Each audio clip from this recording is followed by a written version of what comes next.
चाहिए। मईशत संभालने के दावेदार आज अखियार के पांव में पड़े हैं। वजीर आला पंजाब से गुफ्तगू में कहा, नाअहल और नालायक टोला जनेवा से भी खाली हाथ वापस लौटेगा।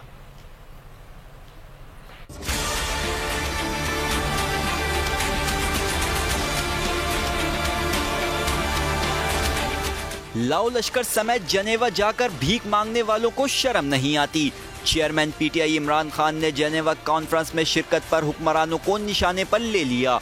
कहा, मईशत संभालने के दावेदार आज खुद अखियार के पांव में गिरे हैं। नाअहल और नालायक टोला जेनेवा से भी खाली हाथ वापस लौटेगा।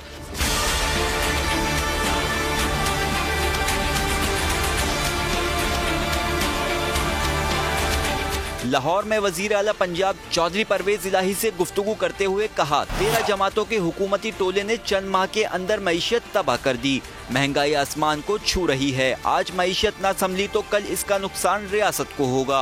इक़्तिदार की हविस में अंधे हुक्मरान महंगाई का तूफान लेकर आए हैं। पंजाब हुकूमत की कारकर्दगी की तारीफ करते हुए कहा, पंजाब हुकूमत की डायरेक्शन मिस्बत अंदाज में आगे बढ़ रही है।